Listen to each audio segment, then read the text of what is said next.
Tana started as a neurosurgical intensive care nurse at Loma Linda Medical Center. And currently she teaches practical lifestyle applications at the Amen clinics, using food to heal the mind and the body.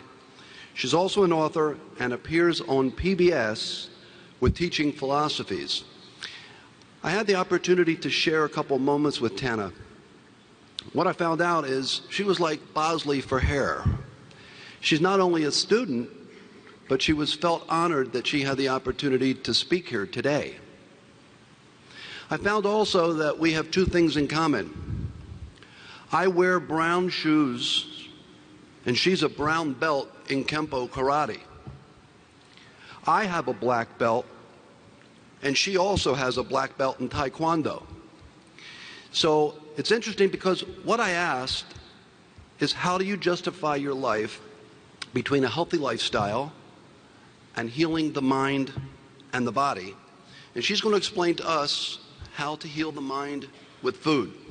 So it's my honor to bring up Tana Amen. Thank you so much.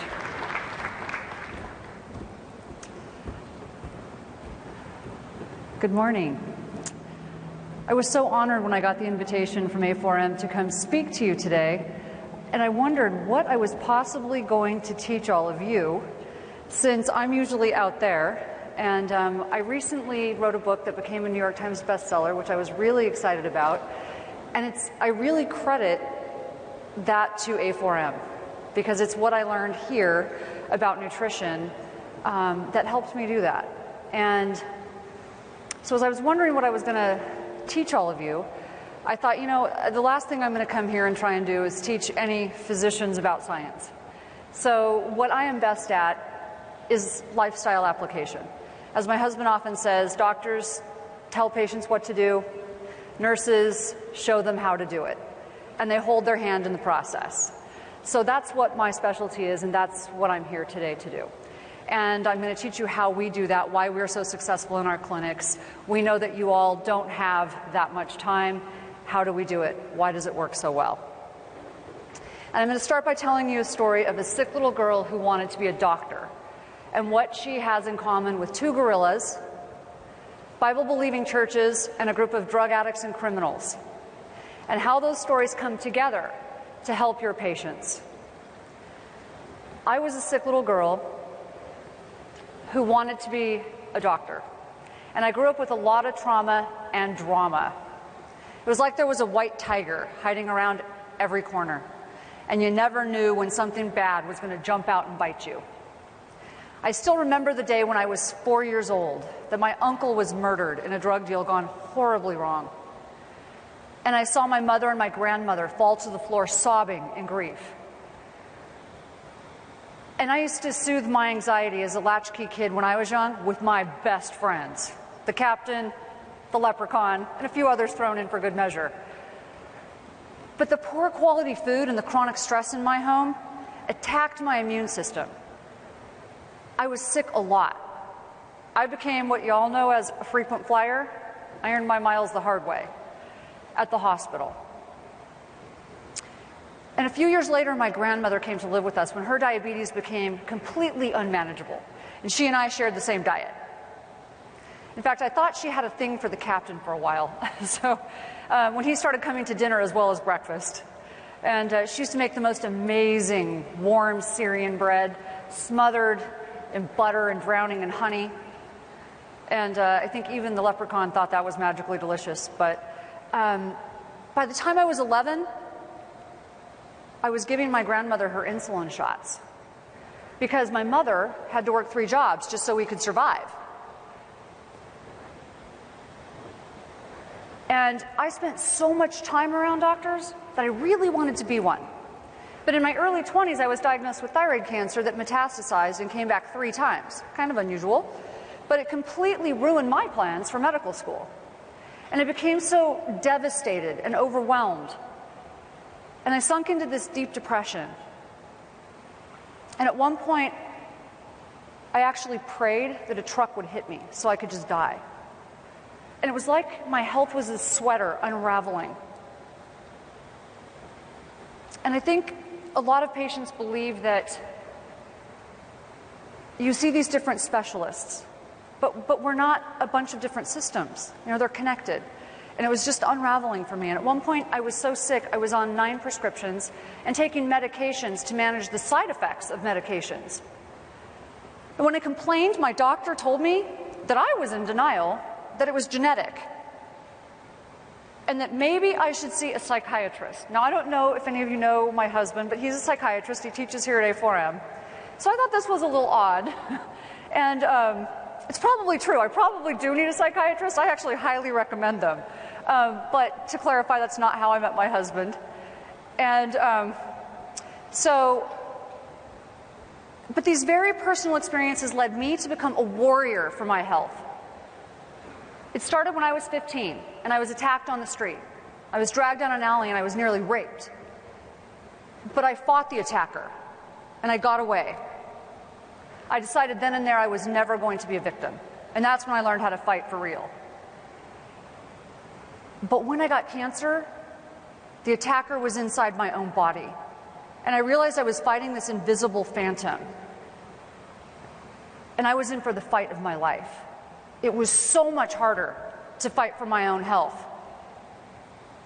And I was up against some huge adversaries, in spite of their harmless appearance. And they were pretty devious. But I had become a warrior. You must tell your patients that they too are in a war for their health. When people eat highly processed, pesticide sprayed, genetically modified, low fiber, high glycemic food, they too are at risk to become as sick or even sicker than I was. But my story has a happy ending. I'm the healthiest I've ever been in my mid-40s. I wouldn't go back for anything.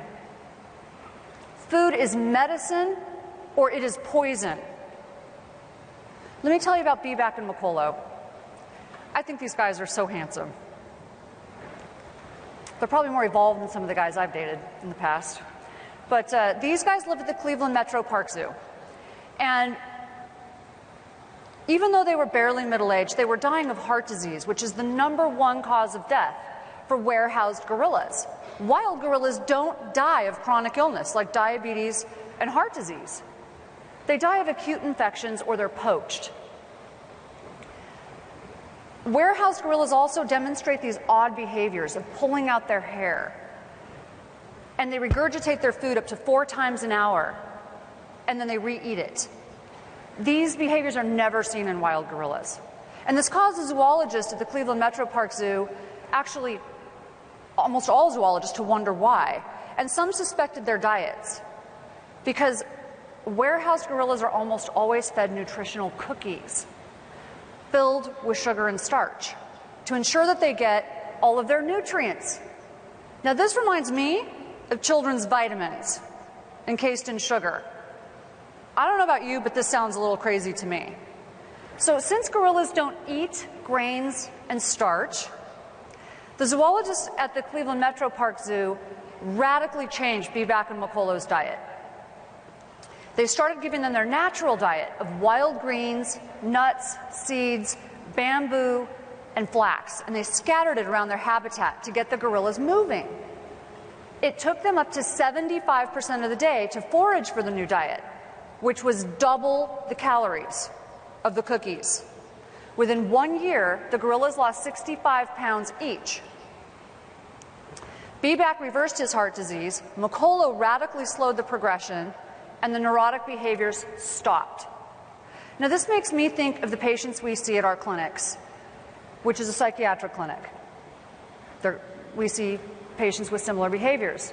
Were the gorillas crazy, or were they being poisoned? Now, I know correlation is not causation, but it's certainly food for thought.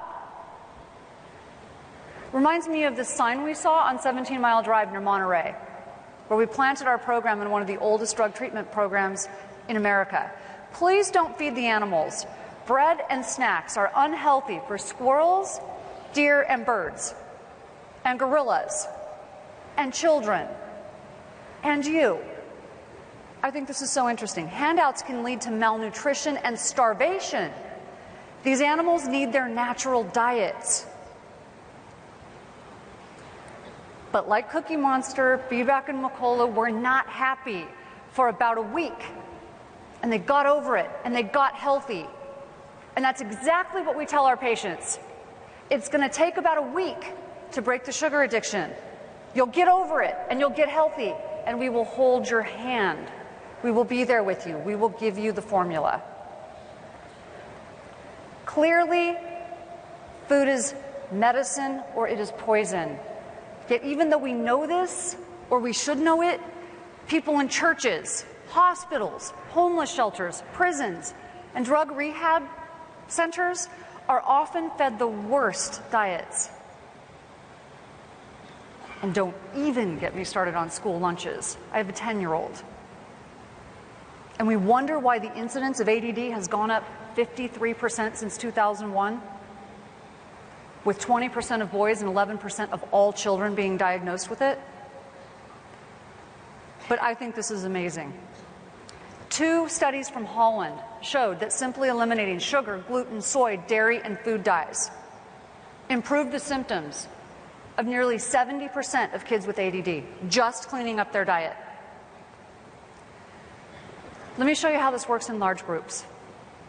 January 15th of 2011, along with Pastor Rick Warren, Mark Hyman, and my husband, I helped to plant one of the largest, or a health program in one of the largest churches in America. In the fall of 2010, Pastor Warren baptized over 800 people, and he realized they were all fat. He said, I'm not healthy, and neither are most of the people in my congregation. So using the principles that I'm going to share with you, the church lost over 250,000 pounds in less than a year, along with many other benefits, like reductions in blood sugar, blood pressure, and many medications. Often, weight loss is the stunning side effect of vibrant health, and that's always the focus for us. The Bible Belt is widening. The states of Tennessee, Oklahoma, Georgia, and Mississippi are at the epicenter of our obesity epidemic. And these health crusaders, if you will, they are targeting this population. But fortunately, these principles don't apply to strictly church-going folks. Sinners can be helped too. So there's hope for all of us, don't worry, and your patients. My husband and I helped to plant these principles into several large drug treatment programs, one of them with many court-ordered criminals, and the results have been just incredible. But the secret is you have to develop warriors and empower them in order to create massive change. This is Laura. She's one of our affiliates, and she went through our program herself. She lost 55 pounds. She no longer suffers from IBS, rosacea, and hot flashes. And as she grew in knowledge, she came to realize that she had to share this information with the people she serves. She's the director of one of the largest chemical recovery programs or chemical addiction recovery programs in America. She came to understand that not removing the disease-promoting food in her center really amounted to negligence, and that they were unconsciously contributing to their participants' illness. But she wondered how they were going to do this on such a tight budget, and I told her, God gave us a big brain for a reason, so together we helped to radically transform their menu, and we added an exercise program, and the results have been truly astounding. This was nearly 2 years ago, and here are just a few of their stories. These are snippets. Chad said, I'm far less impulsive. I thought I was stupid, which, by the way, was the common word. They all thought they were stupid. But I now realize it was brain fog, and my mind and self-esteem are so much better. Oleandra, I have so much natural energy and don't crave caffeine throughout the day. Jason, the doctor told me to due to drugs, I had brain damage and would not be able to work. But being on the program, my energy and focus is so much better. I'm also sleeping through the night. William said, as the days went by, my mind began to clear, plus my focus, memory, and even speaking abilities were better. Plus, I lost 55 pounds in 87 days, and I have a six-pack. The kind that won't get me arrested. This is my favorite story. Thomas said, before, when I first came into the program, I was depressed, hopeless, no future, gloomy, foggy, overweight, and all the negative things you can think of. But now I've lost 55 pounds. My mind is faster, clearer, and energized. He also had tried to pass his GED 3 times and had failed. He finally passed his GED. He was so proud. And I love how he concludes his letter to us. My life was a mess.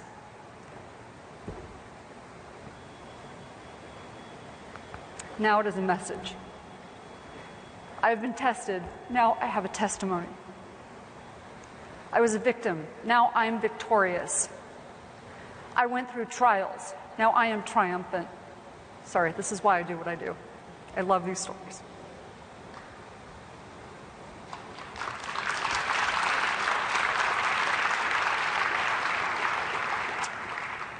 Just have to throw something in.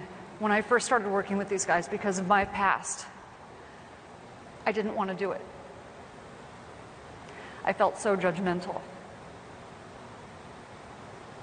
towards anyone who did drugs. You can imagine why. And I kept asking God why he put me there. And it is the most rewarding thing I've ever done. It's my favorite thing, so sorry. Anyways, you can be triumphant too. You can help your patients become warriors following these 4 simple steps.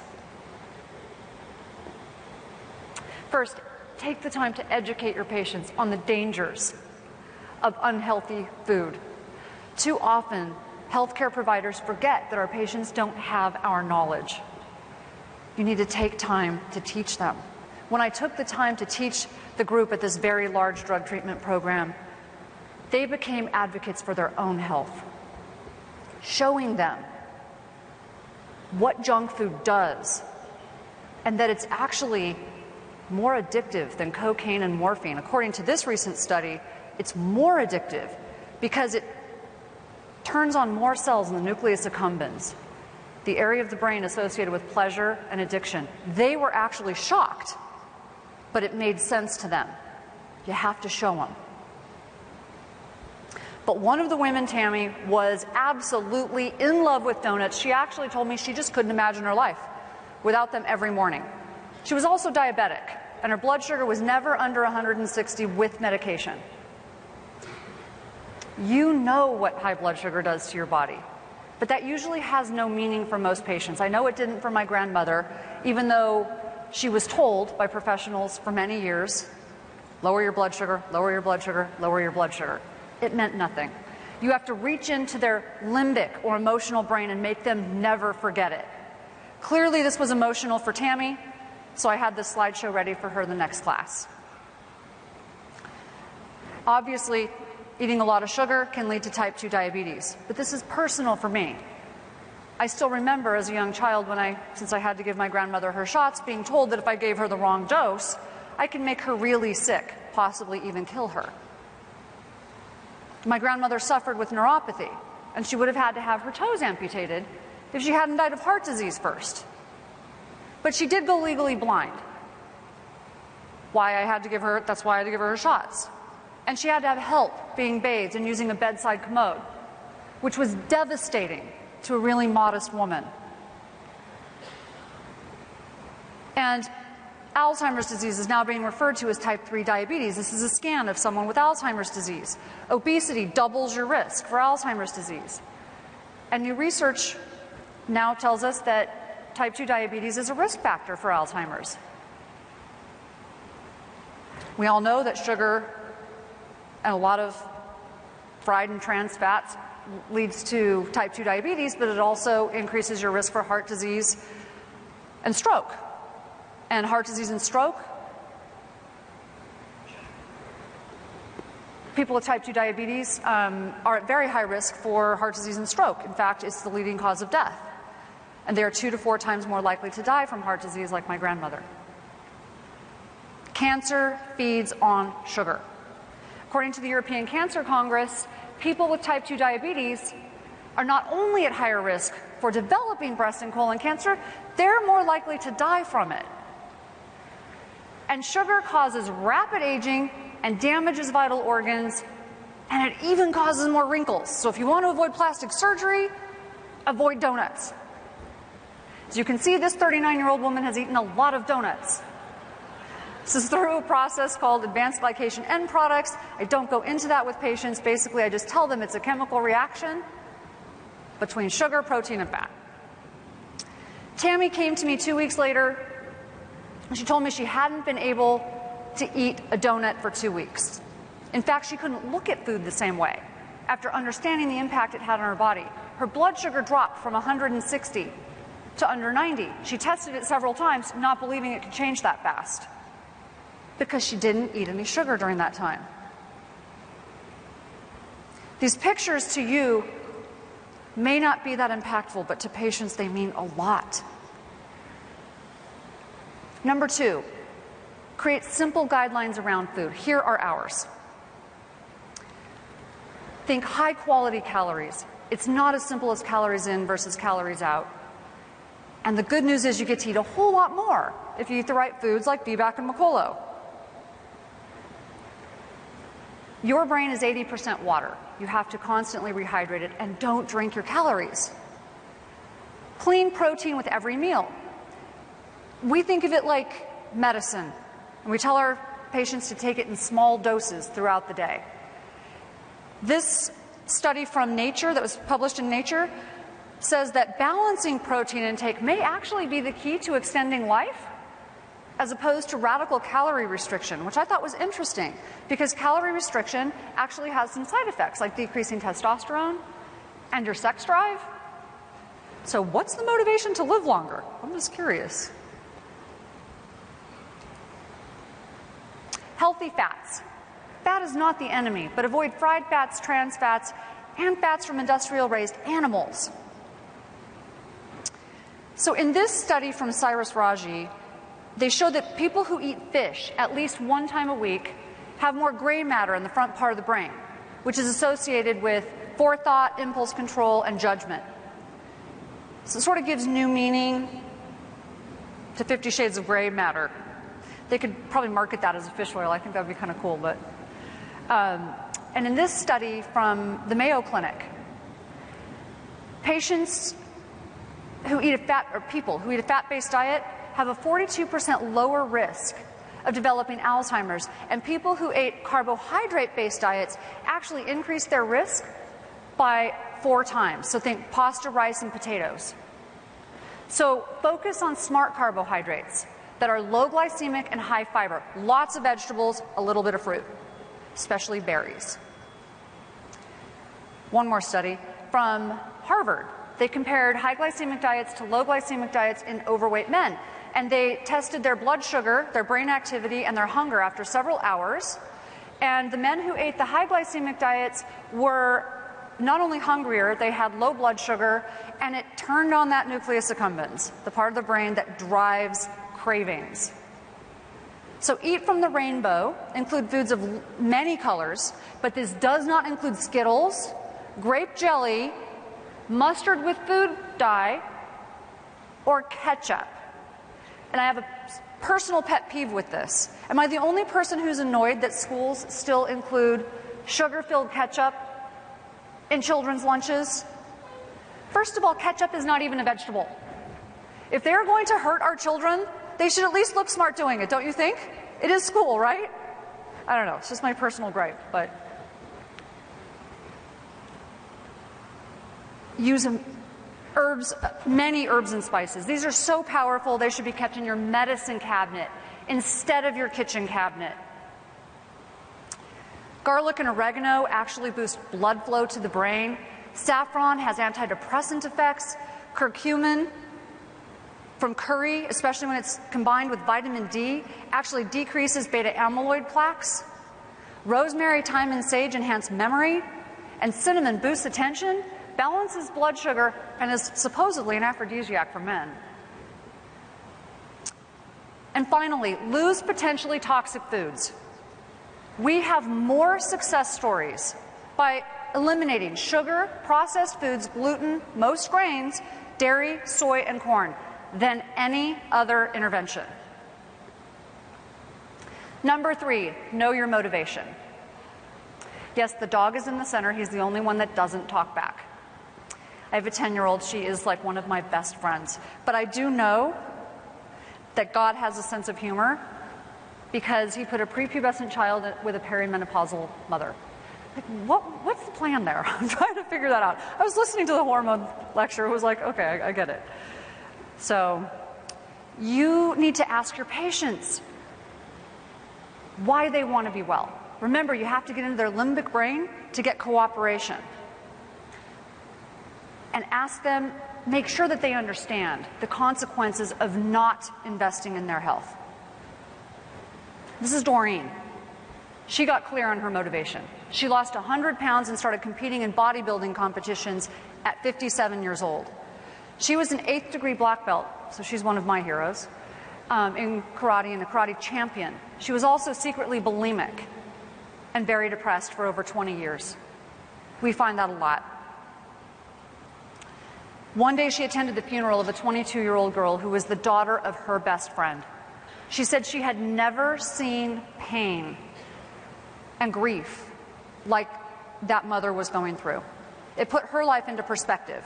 She went home, she got on her knees and thanked God for every problem she's ever had, got off her rear and went to the gym, and then ate a freaking salad. Now, Doreen is from Boston, so I had to edit that just a bit, but she's awesome. Her motivation is to be an example of health and empowerment for female athletes. And this is my mother. She got clear on her motivation after watching my grandmother deteriorate with diabetes, and after taking care of other people for so many years, she decided she was not going to be a burden to her family. But she has completely transformed not only her body, she looks better at 66 than she did 20 years ago, but her finances as well, and she is an example to many young women who struggle the way she did, but she's certainly an inspiration to me. Number 4, you and your office must model the message. If you don't live your message, you're usually pretty ineffective of convincing others to do it. We recently launched a company-wide program called Brain Fit Life. We live the message and we encourage our employees to do the same. And it's been really effective. As you can see, this is Dr. Riz Malik. He's one of our physicians. When he got the message, he was totally on fire. And now he is such an inspiration for his patients.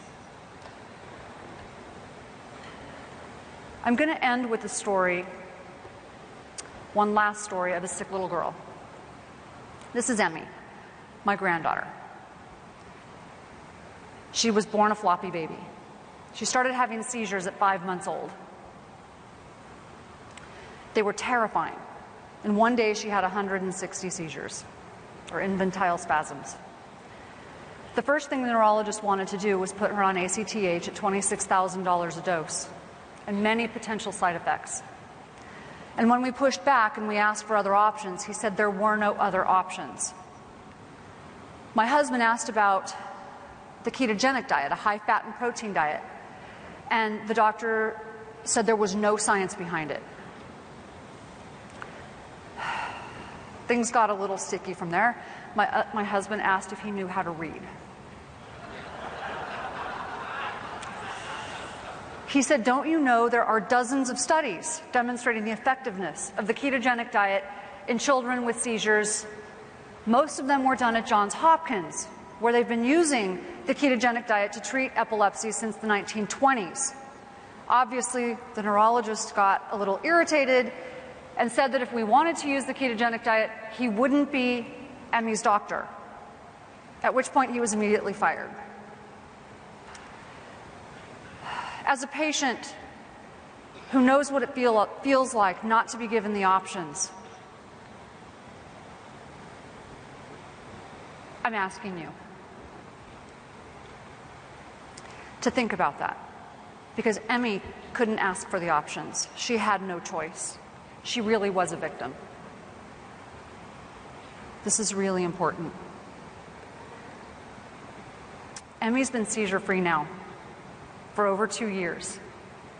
using the ketogenic diet, which is being supervised by the Keto Clinic at Oregon Health Sciences University. She recently took 30 steps, unassisted, 2.5 years earlier than any expert predicted she would if she survived. Food is medicine or it is poison. Thank you.